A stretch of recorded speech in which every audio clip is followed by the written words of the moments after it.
Okay, so we figured it out. If we don't want to watch mid, we just look up mid. There's no results!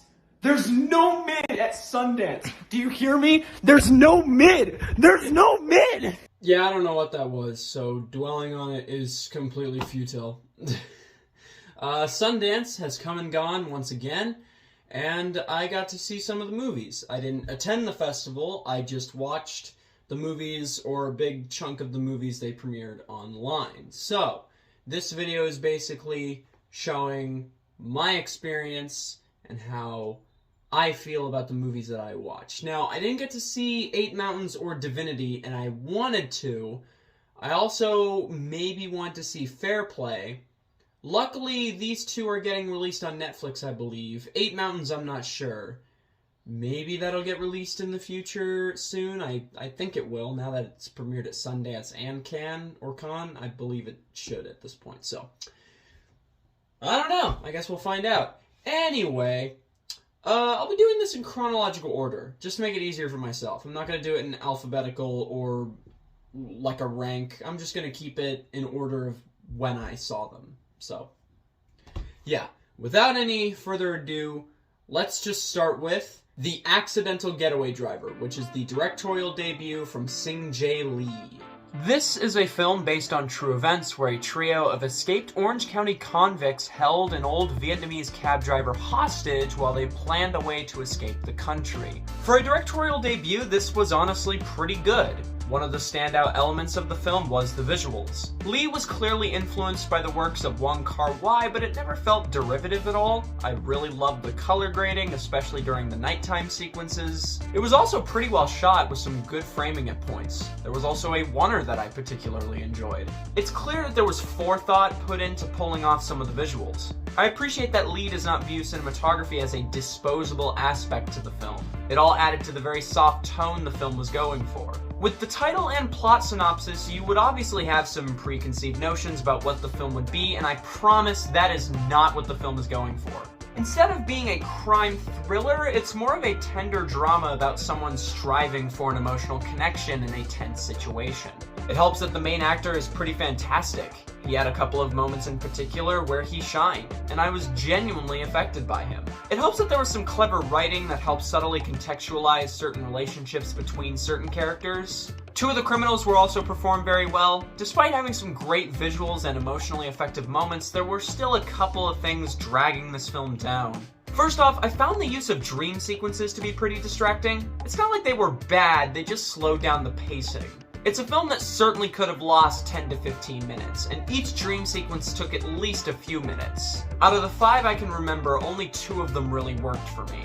Next, one of the criminals was played by that dipshit best friend from Happy Death Day and its sequel. He was doing a passable job until a couple of scenes where he had to show real emotions, and they did not feel convincing at all. There are 2 separate scenes where he's supposed to convey anger and sadness respectively, and they both just came across as someone attempting to convey those emotions rather than someone genuinely experiencing them. Side note, the scene where he needed to cry was shot in a very odd way, almost as if the director was made aware that the actor wouldn't be able to pull off the scene right. So he shot it in a way that almost masked the actor's face, and all you could hear are the actor's whimpering noises. It was really bizarre, and those couple of scenes would have been so much better with a more capable actor. So yeah, minus those hiccups, I still enjoyed this film quite a lot. It was heartfelt, sometimes funny, and mostly effective emotionally. I'll probably watch it again in the future, and I'll certainly check out whatever Sing-Jae Lee makes next. It was a great way to start the festival, and I'm gonna give it a strong 6 out of 10. Pretty close to a 7, but not quite. Next is AUM, The Cult at the End of the World, a documentary that deconstructs the cult AUM Shinrikyo that were responsible for the 1995 Tokyo subway sarin attack, among some other pretty fucked up things. Based on that, I was already heavily intrigued. It sadly did not fully come through to me as a good film overall. It worked for an interesting Wikipedia read, but it didn't fully justify its film format in my eyes. As an informative deconstruction, it was interesting.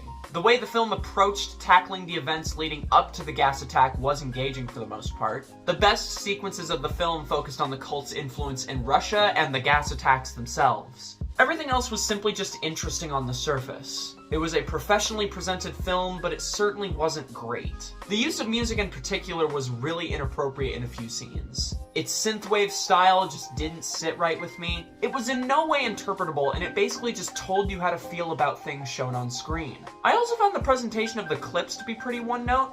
It's basically just news clip, picture, interviewee, repeat. There wasn't a lot of cohesion in the structure, which made the progression of events somewhat difficult to follow at points. There were some animation sequences put in the film, but they were also a pretty mixed bag. They did a good job visualizing what could not be recorded, but not only was the animation basic, but the scenes as well let the music do the emotional heavy lifting instead of the actual clips themselves. What's being shown and described is at times pretty intense, but they didn't let me experience it without over-insistent music. Luckily, this film does not feel like a complete and total slog. It is a little long, but there is a lot to cover, so I don't entirely blame the film for taking its time. I do blame it for not letting me properly experience the emotions without forcing its own preconceived tone down my throat. It lacked a unique presentation and personality, and it kept me from being fully compelled. It felt like a decently made TV doc or a really well-constructed YouTube video, and I'm gonna give it a 5 out of 10.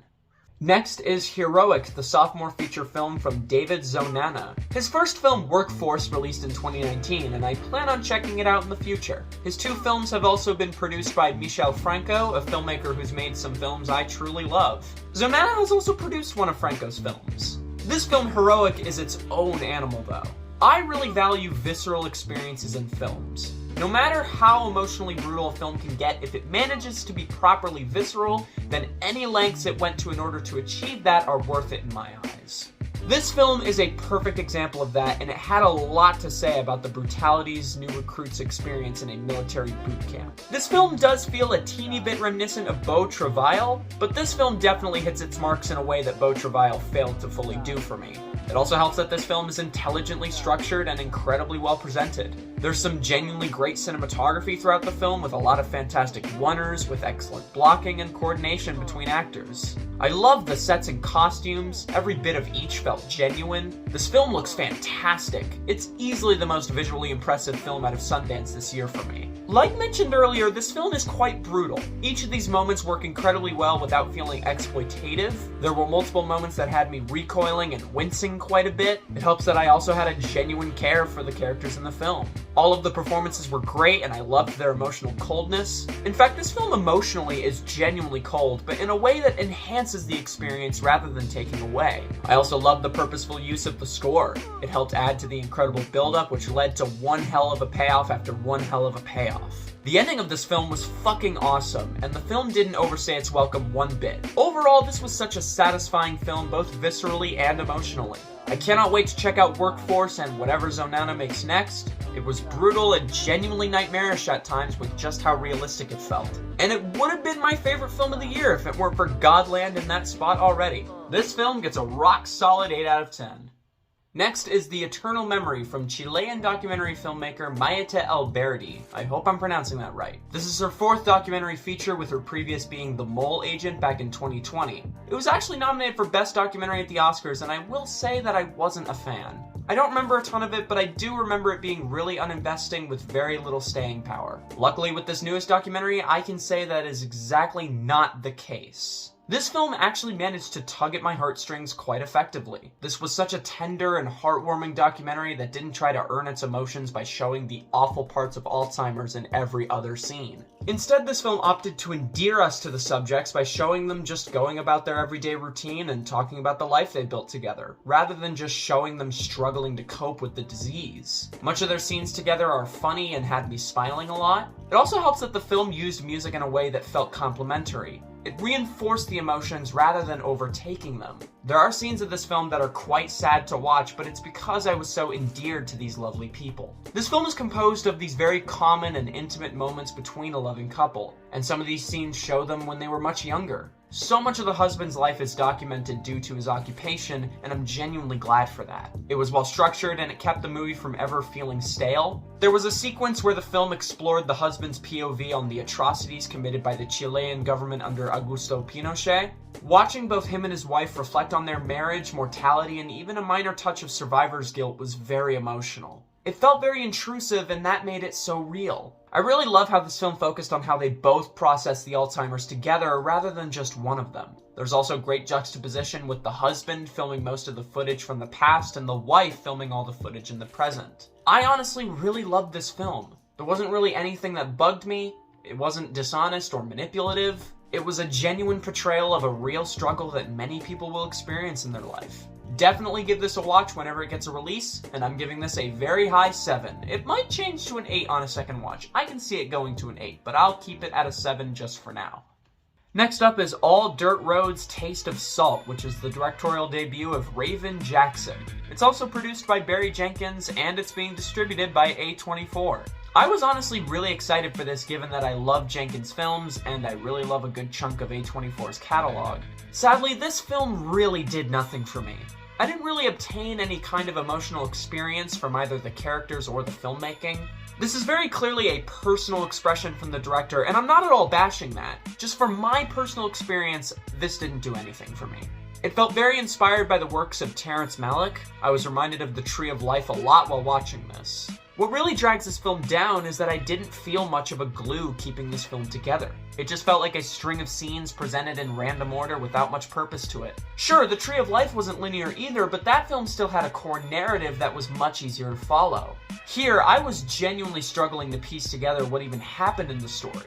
There were lots of shots of trees, a house on fire, a nearly 5-minute long hug between characters, and a couple of girls ate some dirt. That's kind of all I remember.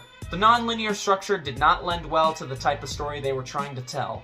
This would be so much easier to forgive if maybe the characters were strong in writing and performance, but they weren't. They were just fine. The filmmaking wasn't really that great either. There were some decent sound design choices, and there were a few well-shot moments. In the end, I just didn't feel the strong emotional journey the film clearly thought it was taking me on. I really wanted to like this, and I respect the director for making something so clearly personal, but I just don't feel like I'll retain anything from this in the coming weeks. I'll just end it here with a 5 out of 10.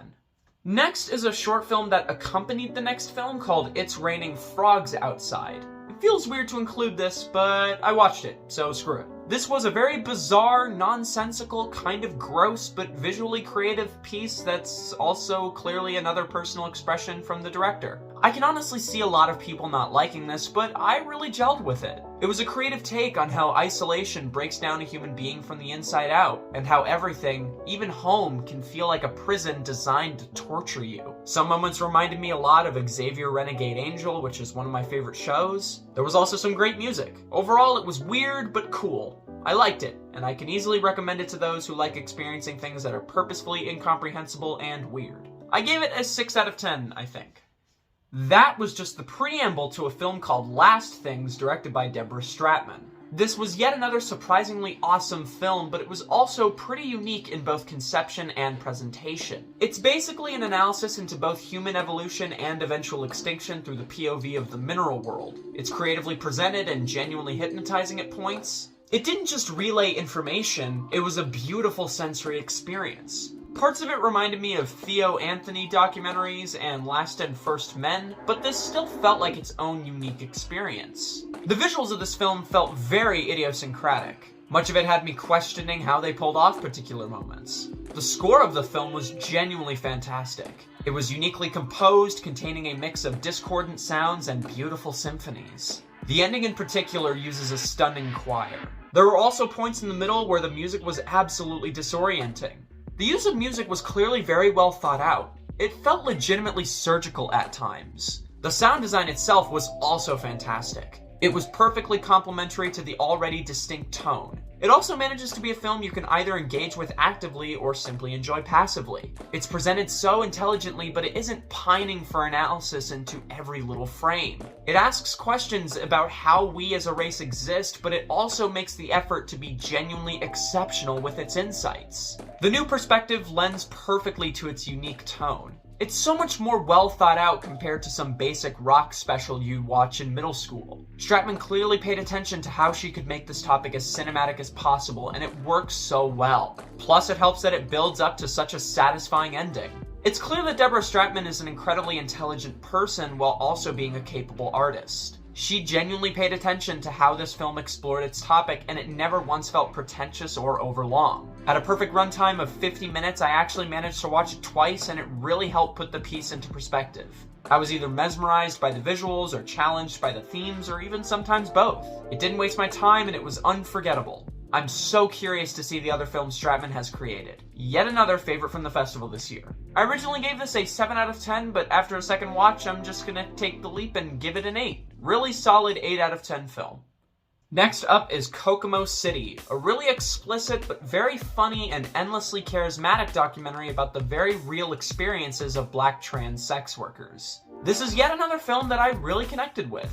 It had a very entertaining style with its black and white cinematography and rather jazzy score. It also helps that all the subjects have incredible personalities that were so fun to watch. The way they tell their stories was so easy to get sucked into and interested in. The confidence these women have while also finding time to be very real and vulnerable also helped me fall in love with this documentary. Their passion is genuinely infectious. I could listen to them talk for hours. Each story they told was engaging, and a couple were even very telling.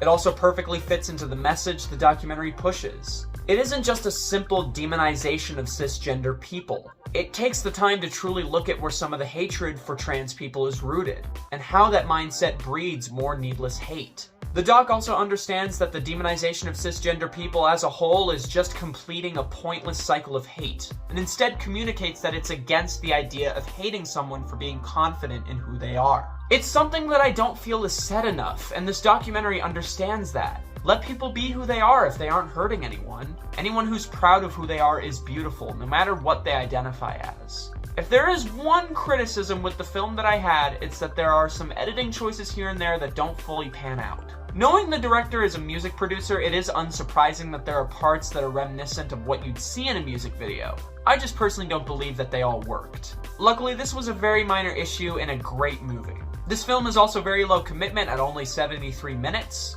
I was consistently entertained by the style and subjects while also being empathetic towards them. I love the message and I cannot wait to see it again when it gets released. This gets a strong 7 out of 10.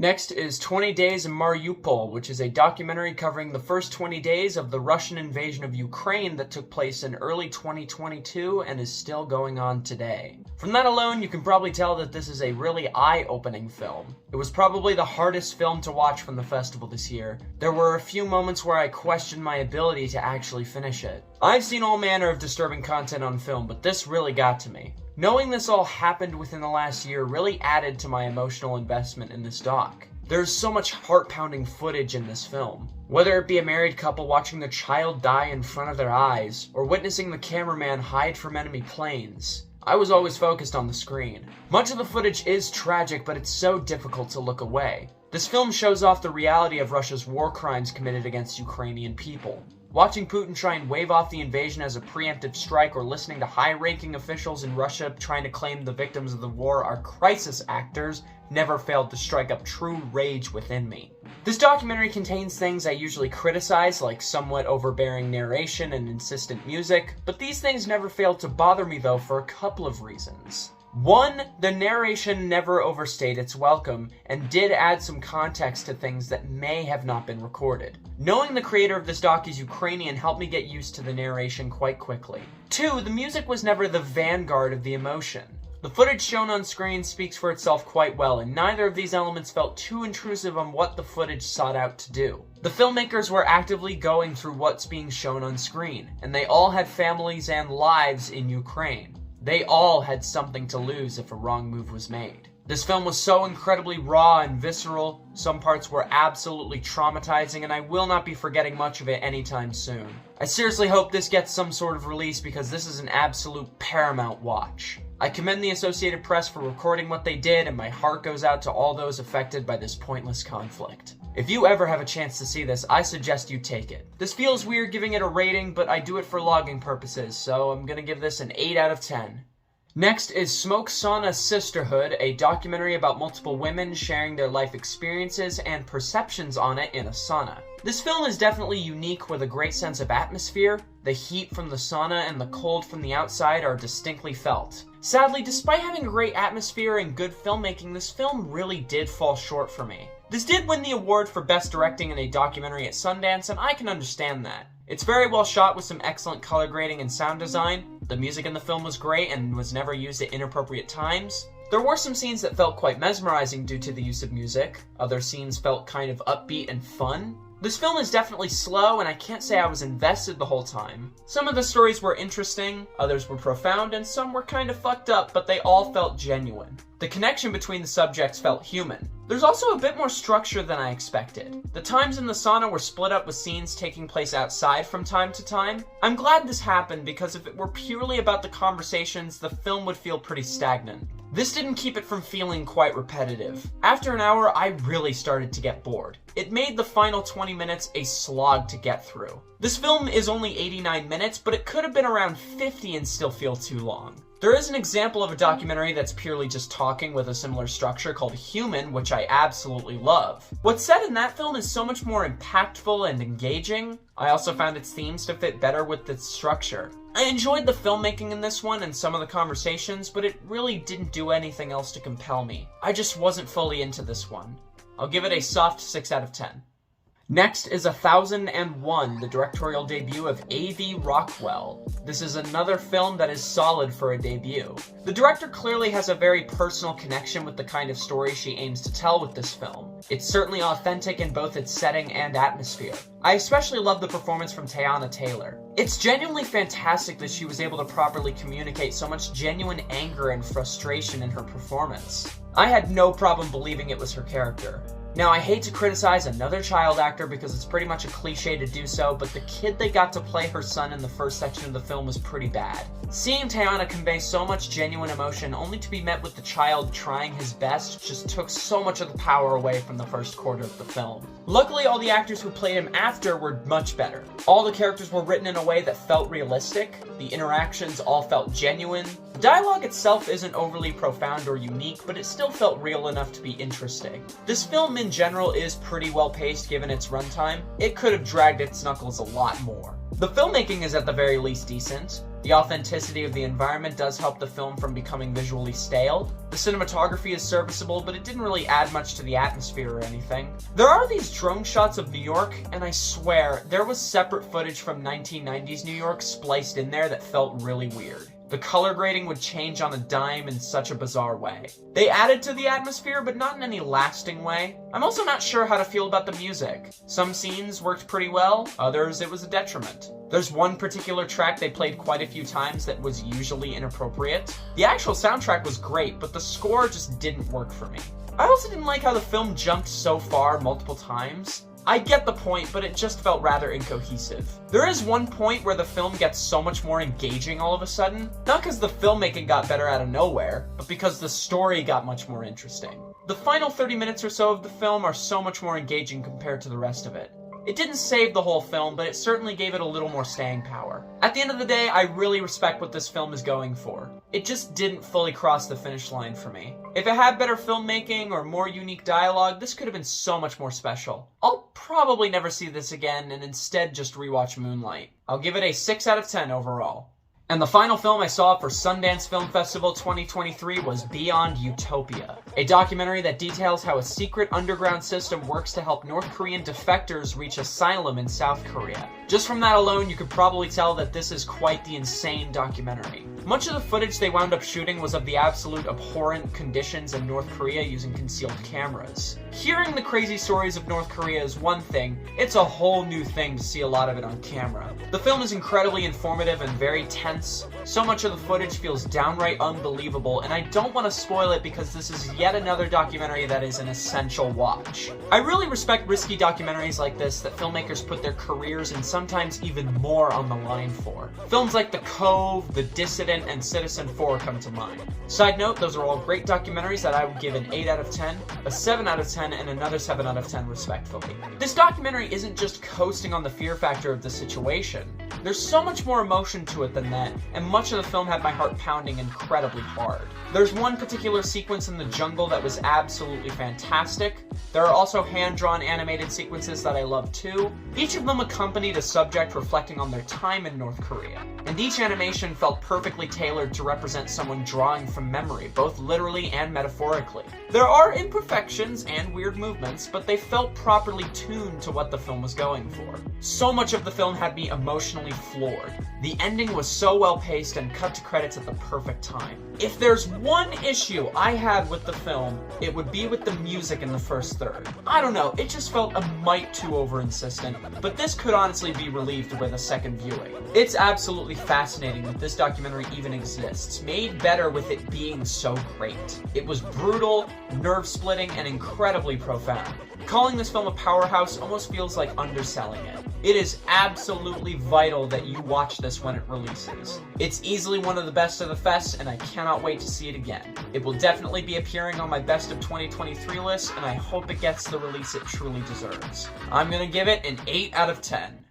And that does it for Sundance 2023. Thank you very much for watching. I hope you enjoyed the video. Whenever you're watching this, I appreciate it. Now, I'm gonna go, because my throat hurts. I've been talking for a while. I'm gonna drink some hot soup or something. But, yeah, thank you very much for watching. I will catch you guys whenever I come back to make another one of these videos in a couple years. Bad joke. Yeah. See you later. Thank you very much for watching. Have a great rest of your day, night, or morning, whenever you're watching this. I don't know what my next video will be, but rest assured, I'm doing my best to make stuff more often, so you'll probably see me again soon. I'm hoping. Maybe I'll get uninvested out of nowhere. I don't know. Anything can happen. Anyway, have a great day!